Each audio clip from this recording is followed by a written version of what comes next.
Hey everybody, welcome back to Turnpike Fantasy Football 2014.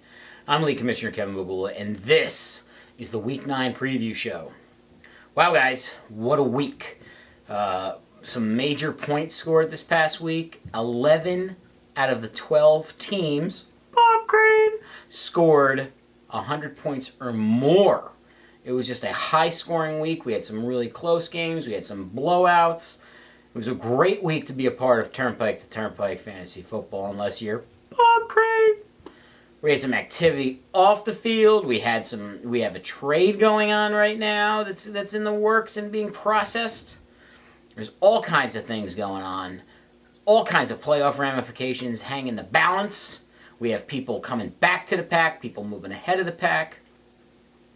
But before we get to anything else, let's take a look to last week's action. Up first, we have Jeffariah Hezekiah Golden Bombs, Hamilton Square Possums, taking on Aaron Stampa's Snoozy Loafs. And Jeff wins this one 142 to 101. Jeff, great job picking up Carson Palmer and inserting him into your starting lineup.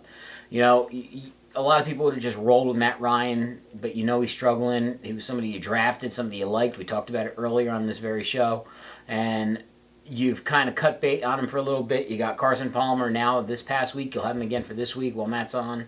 Well, he got you 39 points, as did his wide receiver, Larry Fitzgerald, 39 points, and your running back extraordinaire, DeMarco Murray, 25 points.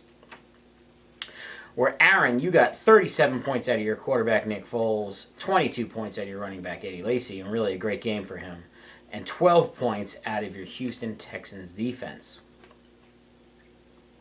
More on Eddie Lacy in a minute, folks. Sit tight. We got a big topic to cover. We got a lot to go over this week. Up next, we got John Moore's Downingtown Gravediggers taking on Greg Long's Mount Laurel Lancers, and Greg wins this one 149 to 119. Greg got 28 points out of Mark Ingram, his running back, 27 points out of his Vikings defense, and 26 points out of Peyton Manning. Where John, you had a great game out of Golden Tate for 38 points. Great game out of your quarterback, Matt Stafford, for a change, 31 points. And your defense, the Cleveland Browns, got you 19.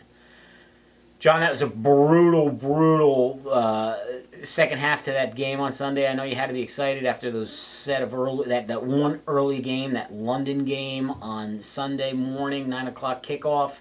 Golden Tate turns around and gets you that whopping 38 points, and you get 31 out of your quarterback in that game, and then you just kind of slowly watch that lead fall away. It's been a rough season for you, John, as it has all of them, and I feel bad for you, and I really do. But up next, we got Brian Sheehan's Michael Sam's Gerbils taking on Deputy Commissioner Chris Long's as Guardian Thunder Gods. And Chris, this one's in a rout, 160 to 126. Chris, you got 47 points out of your wide receiver, Jeremy Maclin, 41 points out of Rob Gronkowski. God, it feels great to say his name again on this show. It seems like it's been a fixture for years and years and years, and it seems like a while since we've said it. But 41 points out of Gronk and 36 points out of your quarterback, Drew Brees.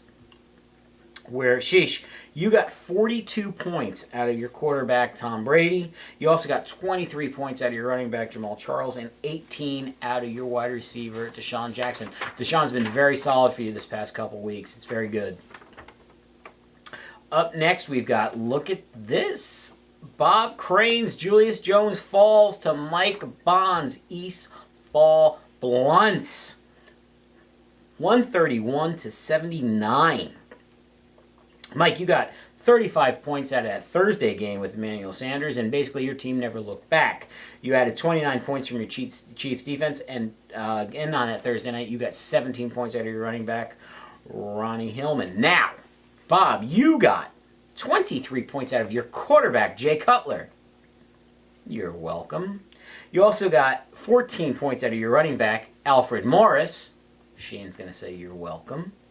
And you also got 9 points out of your running back, Justin Forsett. You're welcome.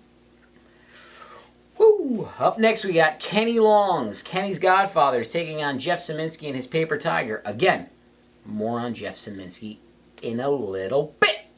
But now let's talk about this game. Jeff wins this one 149 to 121.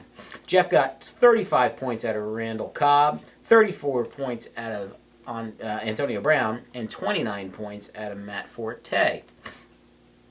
It's funny how Ben Tate isn't on this list, nor is Darren Sproles. Anyway, Kenny, you got 40 points out of Arian Foster. You also got 26 points out of your wide receiver, T.Y. Hilton, and 20 points out of your Bills defense. And in the last match of last week, my Warriors of Babylon took on Matt Dreyfus' Fish Down and Off in a Corner. And guess what? I beat off in a corner. That's right, I admit it. I beat off in a corner. I try to do it every year, at least once a year, unless we meet in the playoffs, and then I try to do it twice. Get it? Means like beat. Get it? Anyway, I beat him off in the corner, 143 to 128. I got 40 points out of my brand new shiny quarterback, Aaron Rodgers. 35 points out of my freshly picked off the waiver wire defense, the Miami Dolphins.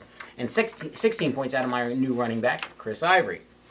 Where Matt, you got 38 points out of Sammy Watkins. Wow, that scared me when he got that touchdown. You also got 36 points out of your stellar quarterback, Andrew Luck, and 12 points out of Andre Ellington. So, that was last week, and as I said, a whole bunch of things have gone on in the league since the last time we spoke. We've had a trade proposed, which is sitting out there, waiting to be approved, accepted, rejected, vetoed, whatever. And we also have to do this week's Meet the Manager. But I decided this week that I wanted to do something a little different, a little bit edgier. And rather than just speak to the manager, I wanted to have a special guest here in studio. So I turned to my good friend Mike Bond, and Mike Bond was able to join us right here in studio a little while ago. Here's this week's Meet the Manager, Mike Bond style. So joining me this week on Meet the Manager is a very special guest, Mr. Mike Bond. Mike, are you there? I am here. Welcome. So what a day! What a day in Turnpike to Turnpike, my friends. Unbelievable scores, right? Everybody, without the exception of Bob Crane, cracked 100 points. Congratulations on your victory. Is this 3 in a row now for you? No, it's 2 in a row. 2 in a row. 2. Okay, but 3 out of 4, right? Yes. Are you feeling confident about yourself going into this coming week? You know you're playing me this week. I'm well aware of who I'm playing, but I also know that 2 of your biggest playmakers are on a bye this week. Excellent point. Joyce Bell is on a bye this week for me, so I'm feeling pretty good. All right. So, as I've been preaching to you all season long, 0-4 wasn't a terrible start because of what Goldie did. Now here you go. You're on the climb. If you win this week, you'll be at 500 if you win this week. Is that right, or are you still one back? No, I'll still be one back. Okay. All right, but you're still in a good position. Yes, I'm still climbing the ladder, and I'm feeling a lot better than I did 3 weeks ago about my situation. I can't blame you. I think it's a very positive. By the way, I think we should notice that you are driving in your car right now, right? While you're doing this. This is a Turnpike to Turnpike first. Yes. Bond's actually trying to get some brownie points by working late at the office, trying to impress me on the night where I wanted to call him. Isn't that right, sir? Yeah, that's it. It wasn't because things had to be done or anything. No, not at all. So, a lot of shots have been fired at everybody. Last week we had Bob Crane on, we had Sheehan on. There's been a lot of talk on this Turnpike to Turnpike Meet the Manager segment. What is your take of all of the trades that have been happening? Obviously, there's this one big trade looming right now in our league. There's been trades between myself. Bob's been very active. What do you think? What do you think about, especially Bob's activity on the trade deadline coming up? Bob's trade activity just screams of desperation. It stinks of that horrible cologne of desperation.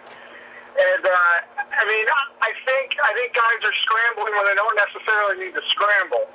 I don't think we're at a point in the season yet where you need to start, selling off half your team to try to just make the playoffs. We see it every week that the most unknown guys and the most least likely guys are making these massive plays, which our whole league is predicated on. So I still think there's room for literally everybody in this league, with maybe the exception of Aaron, to improve and move up the standings ladder. Excellent point. Are we in agreement that Aaron's team really sucks? It's a shame because when he drafted that team, both you and I that night sat back and said, wow, for a first-time guy, that's a really nice team that he just put together. You know what? And unfortunately, it crumbled underneath him. And that's the way, the roll of the dice. That's the luck and the chance in this league. You're absolutely right.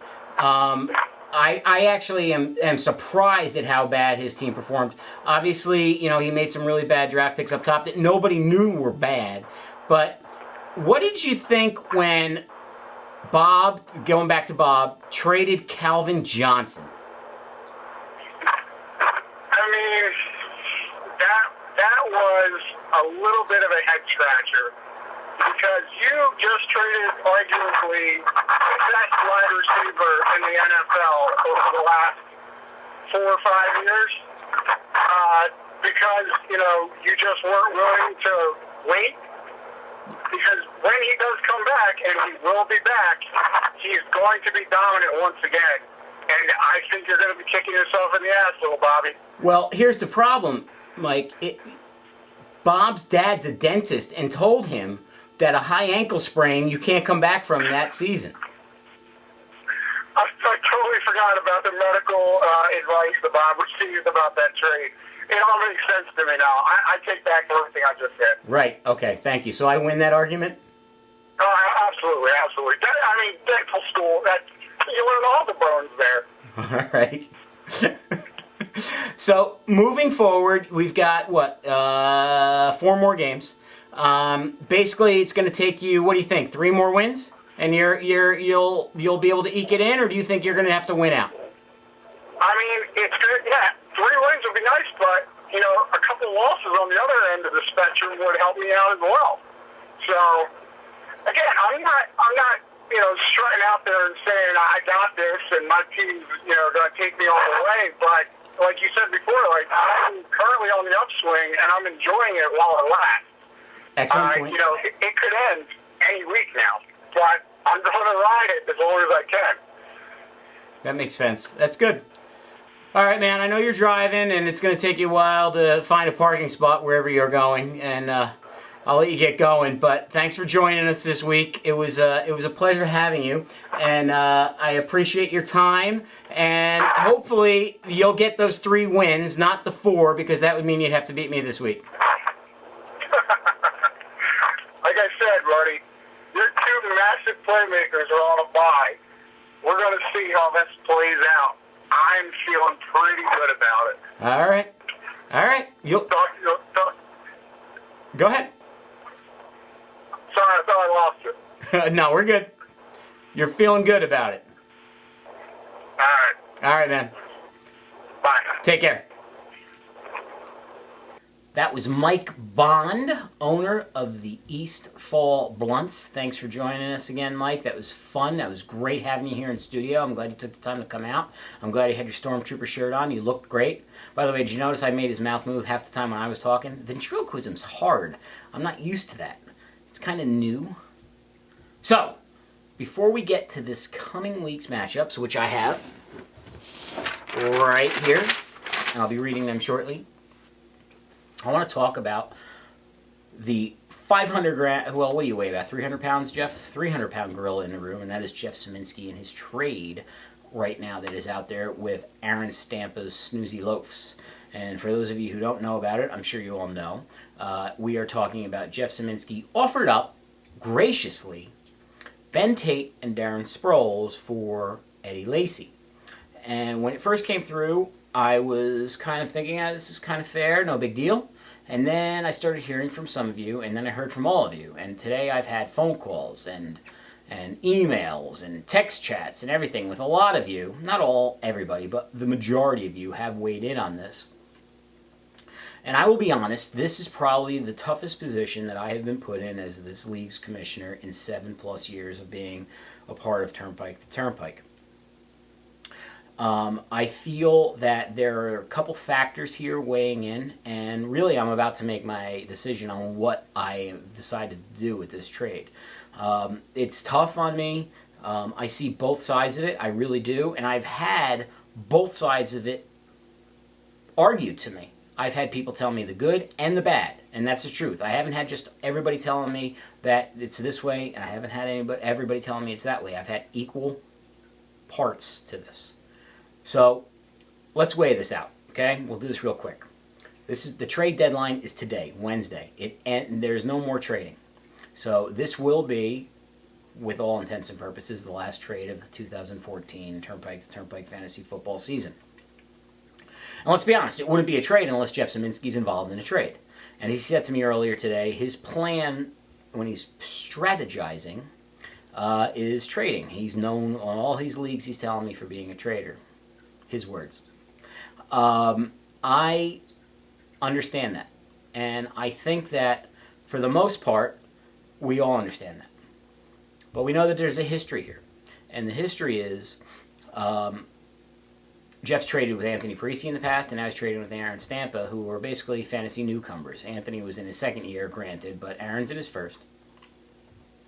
And as league commissioner, I need to uphold competitive balance. I need to make sure that it's fair in this league. And my first assessment of this was it was a fair trade. Then I started hearing from the peanut gallery saying maybe there is some not so fair shenanigans going on here. And then I started hearing the other side. And I really had a hard time coming to grips with whether or not I should veto this trade or not. Then I started realizing that when you look at it for sheerly a numbers standpoint, points scored per player versus points scored per player on the other side, it really is a fair trade. I think that there is a name value to Eddie Lacy. Sure, he was a first-round draft pick. He was drafted very high, 9th overall in the first round. Has he performed like a first-rounder this season? Probably not. I would think that Aaron would admit that to you too. Where I think this trade is being looked at probably with disapproving eyes from the people who are, is the fact that it's Jeff and Aaron Stampa. If this were any other owner other than Aaron, I think this wouldn't be looked upon as thievery, which is what I've been told it is. And I'm not so sure it is. It might be. I think Jeff's a smart guy. I would never admit that to him, but I think he's a smart guy, at least in the football sense, where he realizes that Aaron probably is cutting bait on somebody who's about to have a huge second half. We could all think that. I thought Trent Richardson could have had a huge second half last year too. Didn't happen. Nobody knows. Nobody has a crystal ball, and it's all conjecture. Nobody knows. So I think the lesson from this trade here is, see this guy here? He is the fleece master, a.k.a. the trade rapist. You have to be careful when you're dealing with this guy. You have to be careful in years forward, moving, in the coming years. When this guy comes a-calling, you better hope your house isn't made of sticks or straw. You better hope it's made of bricks. Because he's coming for your small pork cutlets, and he's going to take them and tear them apart. I'm going to accept this trade. I'm going to let it happen. But Aaron, for the sake of this league moving forward, I hope in the future, when you're making trades, you're only concern is you don't want to finish last. This trade has the potential to offset the competitive balance of this league, something that I hold near and dear. When somebody comes into this league and just trades away arguably their best player to the team that's in first place when you're in last, just trying to not finish last isn't good enough when there is 10 other people involved in this league. You're both adults. I've heard both sides argued.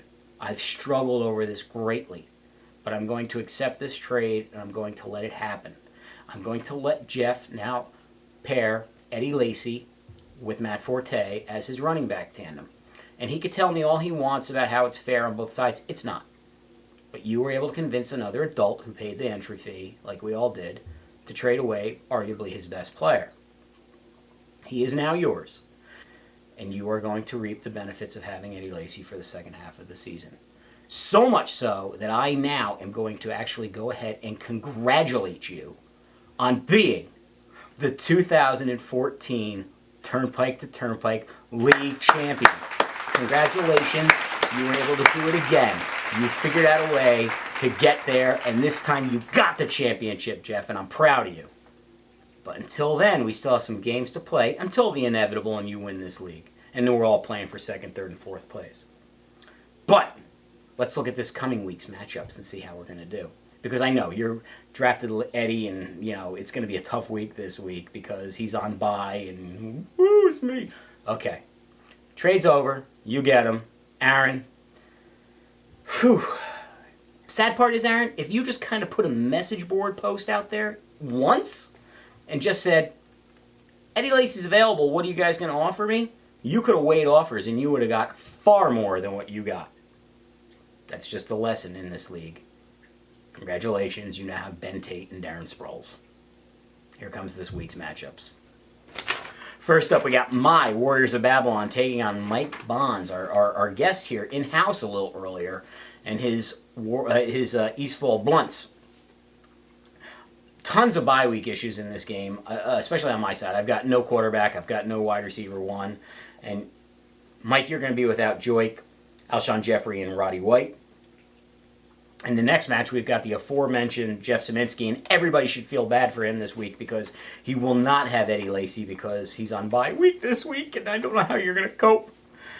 But you are going to have Phillip Rivers and Antonio Brown. No Matt Forte, he's going to be out. Matt, you're going to have, obviously, your quarterback, Andrew Luck. You're going to have Andre Ellington.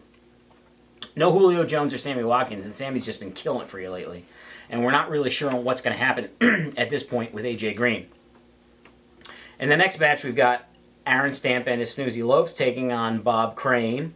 And, of course, Loafs, you've got, Foles and Ben Tate and Darren Sproles. And I'm sure Bob's shaking because of that. And, Bob, you're pretty much screwed because you don't have a quarterback this week, so you'll be hitting the waiver wire, I'm sure, tomorrow. Greg, you're taking on your brother in the third and final long ball of the season unless somehow one of you are able to make it to the playoffs and play your dad. Long ball 3, Greg, you have Peyton, Le'Veon Bell, and Mark Ingram. Ingram's been playing great for you. And Kenny, what are you going to start Russell Wilson this week or Cam Newton? Whichever one it's going to be, I'm sure it's going to be the wrong one. But you will have Lynch and Foster, so hopefully one of them will pay off for you. Deputy Commissioner Chris Long and his Guardian Thunder Gods taking on, really, and probably the match of the week, taking on Jeffariah Hezekiah Goldenbaum, defending league champion. So, Chris, you're going to have Drew Brees, Demaryius Thomas, and, of course, Gronk. Welcome back, Rob Gronkowski. Or, Jeff, you're going to have that three-headed running back monster that you have, and the one that you did not expect that you had when you drafted. But you're going to have DeMarco, Gio, and Lamar Miller. So that's going to be a great game, very close. Let's see how that goes down. And in the last match of the coming week, we're going to have Michael Sam's Gerbils taking on John Moore's Downingtown Gravediggers. And let me tell you something, Sheesh. Since I came on this air and basically ripped Tom Brady with Chris Long as the Meet the Manager guest, do you know what Tom Brady's numbers are? I'm sure you don't because you don't even watch football. But here's the thing. He is 100 for 144 attempts, 1,268 yards passing, 14 touchdowns, donut interceptions, 0, and a passer rating of 129.1. pretty goddamn good. I think we shoveled dirt on that coffin too soon. He's been a monster for you. You're going to have him again this week with Jamal Charles and Julius Thomas. And John, I've never seen a team affected by the bye week as much as this one. This is crazy. I literally think you have 8 players on bye week this week. I've never seen anything like it. Good luck. You'll probably win now. But anyway, until next week when I can make another puppet or figure out another way of figuring out who's going to steal somebody in a draft trade, or a trade rather. I don't know why I said draft. I'm League Commissioner Kevin Bula. Again, congratulations to Jeff Zeminski, 2014 Turnpike League champion. By the way, if you win it, there's an asterisk next to your name. I'm League Commissioner. Bye!